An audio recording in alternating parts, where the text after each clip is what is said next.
नमस्कार, मैं शुभम प्रेरणा। आप देख रहे हैं द फॉलो बिहार। अब बात कर रहे हैं सीए कानून की। जी हाँ, बता दें कि कल का दिन ऐतिहासिक दिन हो सकता था अगर इसका विरोध नहीं किया जाता। सीए कानून को लेकर एक बार फिर से देश में बहस छिड़ गई है। यहाँ तक कि दो राज्यों के मुख्यमंत्री ने तो बॉयकॉट कर दिया है। उन्होंने साफ साफ एक बात कह दी है कि हम इस कानून को लागू नहीं होने देंगे। यानी कि इस कानून पर एक बार कंट्रोवर्सी फिर से बढ़ती हुई दिखाई दे रही है। बात अगर हम एक्स की करते हैं तो एक्स पर भी ये ट्रेंड करने लग गया है। इस वक्त सीए का मुद्दा खूब सुर्खियां बटोर रहा है। तो इस वक्त हम मौजूद हैं जहां पर हम बात करने वाले हैं पूर्व आईपीएस अधिकारी अमिताभ दास जी से कि आखिर उनका इस मसले पर क्या विचार है, वो इसके लिए क्या विचार रखते हैं। जी, सबसे पहले नमस्कार सर। जी धन्यवाद आपका। जी नमस्कार। जी सर, क्या विचार रखते हैं जिस तरीके से कल सीए कानून को लागू करने की बात की गई, जिसके बाद एक बार फिर से पूरे देश में बहस छिड़ गई है। क्या लगता है क्या होगा आगे? ये बिल्कुल संविधान विरोधी कानून है, असंवैधानिक कानून है और इसलिए मैंने बाबा साहब अम्बेडकर की मूर्ति पकड़ी हुई है, क्योंकि नरेंद्र मोदी के गिरोह ने अम्बेडकर के संविधान पर सीधा हमला बोला है। अब मैं दर्शकों को बताऊं कि कैसे ये संविधान विरोधी है। देखिए, भारत का जो संविधान है वो इस देश को एक धर्मनिरपेक्ष देश घोषित करता है, सेकुलर कंट्री। और इस बात का उल्लेख संविधान की प्रस्तावना में भी है, प्रियम्बल में भी है। धर्मनिरपेक्ष देश का ये मतलब होता है कि इस देश की सरकार किसी के साथ भी धार्मिक आधार पर भेदभाव नहीं कर सकती है। लेकिन ये जो सीएए है, इसमें मुस्लिम और गैर मुस्लिम शरणार्थियों में धर्म के आधार पर भेदभाव किया गया है। इसलिए ये पूरी तरह अनकॉन्स्टिट्यूशनल है और इसका पूरे देश में कश्मीर से कन्याकुमारी तक शांतिपूर्ण विरोध होगा। इसको सुप्रीम कोर्ट में चुनौती दी जाएगी और सुप्रीम कोर्ट इस संविधान विरोधी कानून को कूड़ेदान में फेंक देगा। जैसा कि सर एक मेरा सवाल है, कृषि कानून की बात जहां तक करते हैं, कृषि कानून को वापस ले लिया गया था, तो सीए को लेकर जिस तरीके से इस वक्त पूरे देश में माहौल बन रहा है, हंगामा हो रहा है, पिछले बार की तुलना में अगर देखें जिस तरह से पिछले बार भी आंदोलन किया गया था, आपको क्या लगता है कि इसका भी हाल कृषि कानून वाला होगा? हाँ, वही हाल होगा। देखिए, क्या है कि ऑलरेडी अभी आपने ही दर्शकों को बताया कि पश्चिम बंगाल की मुख्यमंत्री ममता बनर्जी ने और केरल के मुख्यमंत्री जो हैं पिनरई विजयन, उन्होंने कह दिया कि हमारे राज्यों में लागू नहीं होगा। इसके अलावा भी भारत में बहुत राज्य हैं जहाँ गैर भाजपाइयों की सरकार है। जैसे तेलंगाना में कांग्रेस की सरकार है, तमिलनाडु में डीएमके की सरकार है, हिमाचल प्रदेश में कांग्रेस की सरकार है, दिल्ली और पंजाब में आम आदमी पार्टी की सरकार है। तो इस तरह से बहुत राज्यों में जहाँ-जहाँ इसकी सरकार है गैर भाजपा पार्टियों की, वो इसको नहीं लागू करेंगे और उसके बाद सुप्रीम कोर्ट ही फैसला करेगा इसकी कानूनी पहलू पर। तो देखिए, इसकी टाइमिंग मैं बताता हूँ क्यों अभी मोदी के गिरोह ने ये कानून किया है। टाइमिंग ये है कि नरेंद्र मोदी की सरकार चाहती है कि चुनावी बॉन्ड जो हैं, उनसे लोगों का ध्यान, देश का ध्यान हटा दिया जाए। आप जानते हैं दर्शकों कि नरेंद्र मोदी ने चुनावी बॉन्ड के जरिए 7,000 करोड़ रुपए घूस खाए हैं विभिन्न औद्योगिक घरानों से। और सुप्रीम कोर्ट ने पिछली 15 फरवरी को ही चुनावी बॉन्ड को अवैध घोषित कर दिया और स्टेट बैंक से कहा कि आप सारे विवरण दे सुप्रीम ये, और चुनाव आयोग से कहा कि सारा विवरण आप अपनी वेबसाइट पर लगाएं। तो मोदी के इशारे पर सुप्रीम ये स्टेट बैंक ने कहा कि हुजूर 30 जून तक की हमें मोहलत दी जाए। कल जो था उसकी अर्जी को खारिज कर दिया सुप्रीम कोर्ट ने और कहा कि आज यानी 12 मार्च की शाम 5 बजे तक आप सारी विवरणी दें, अन्यथा आप पर अवमानना का वाद चलेगा, कंटेम्प्ट ऑफ कोर्ट। मतलब स्टेट बैंक के चेयरमैन साहब तिहाड़ जेल की हवा खा सकते हैं।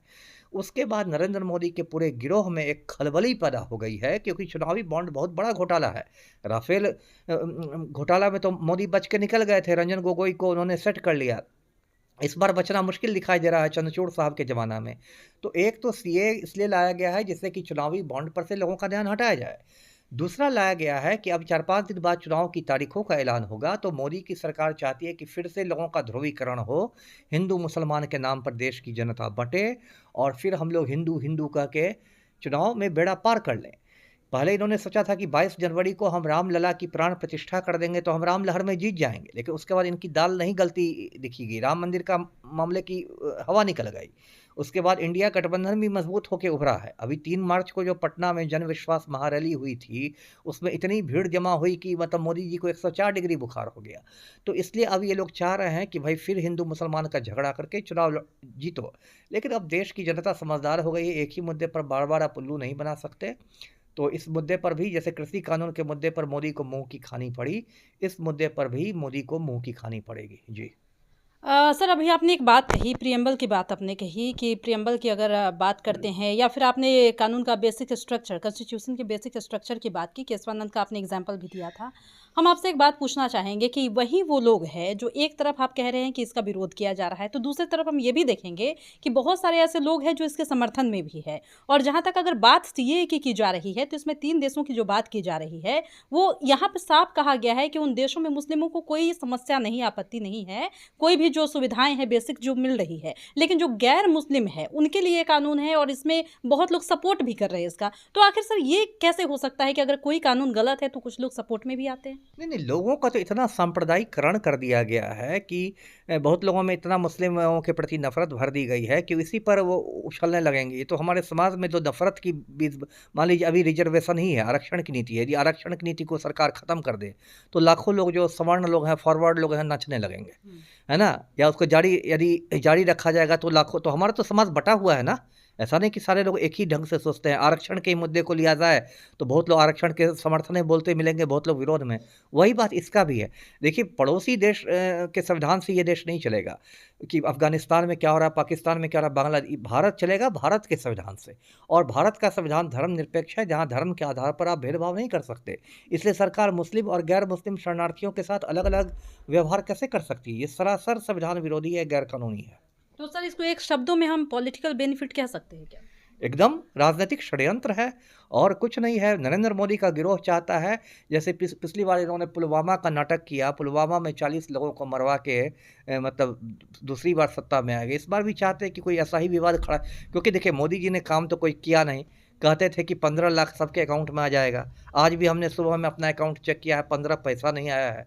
कहते थे मोदी जी की 2 करोड़ लोगों को हर साल नौकरी मिलेगी, है ना? कायदे से 10 साल में 20 करोड़ लोगों को नौकरी देनी चाहिए थी। आप अब अग्निवीर की बात कर रहे हैं। पकौड़ा कहते हैं प्रधानमंत्री की, पकौड़ा तलना भी रोज़गार है। आप कहते थे कि 100 दिन में काला धन आ जाएगा। काला धन क्या आ जाएगा? विजय माल्या लूट के भाग गया, नीरव मोदी लूट के भाग गया, है ना? आप कहते थे 100 स्मार्ट सिटी बना देंगे, 1 स्मार्ट सिटी नहीं बना। आप कहते थे बुलेट ट्रेन चला देंगे, 1 बुलेट ट्रेन नहीं चली। तो आपने तो 10 साल निकाल दिए झाल बजाते हुए और जुमलेबाज़ी और हवाबाज़ी में। अब जब सर पर चुनाव आ गए हैं, तब सिलेंडर का दाम 100 रुपए घट रहा है, तो सीए आ रहा है, तो रामलला की प्राण प्रतिष्ठा हो रही है। तो देखिए, इस बार के चुनाव में पूरे हिंदुस्तान के बेरोज़गार एक हो रहे हैं और प्रधानमंत्री को बेरोज़गार कर देंगे। सर लेकिन जिस तरह से अभी आप आखिरी सवाल आपसे ले रहे हैं कि सीए की बात अभी हमने की, तो आपको क्या लगता है कि आने वाले वक्त में, जैसे बहुत जल्द ही ये वक्त आ जाएगा, क्या लगता है संभावनाएं क्या है एक बार इस कानून को लेकर फिर से क्या बन सकती है?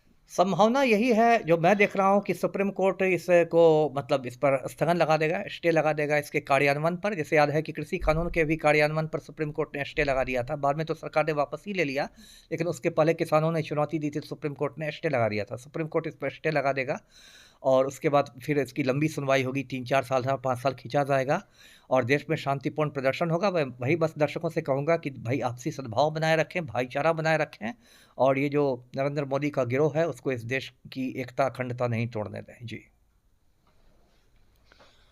तो जैसा कि आपने देखा कि इस वक्त हमारे साथ पूर्व आईपीएस अधिकारी अमिताभ दास जी थे, जिनसे हमने बातचीत की सीएए के मसले पर, और इन्होंने साफ साफ कहा कि अब जो ये कानून में नरेंद्र मोदी की सरकार जिस तरीके से साजिशन ये कर रही है, अब कामयाब नहीं होने वाली है। कंटेम्प्ट ऑफ कोर्ट का भी इन्होंने जिक्र किया और साफ साफ कह दिया कि अब इस मामले को सुप्रीम कोर्ट में भी घसीटा जा सकता है, क्योंकि जिस तरीके से सरकार सोच रही है वो अपने मंशा में कामयाब नहीं होगी। एक बार फिर से उनके तुगलकी फरमान को जनता नहीं मानेगी। फिलहाल इस वक्त की खबर में इतना ही, और भी ऐसे ही तमाम वीडियो अपडेट्स के लिए बने रहिए हमारे साथ और देखते रहिए हमारा चैनल फॉलो बिहार। धन्यवाद।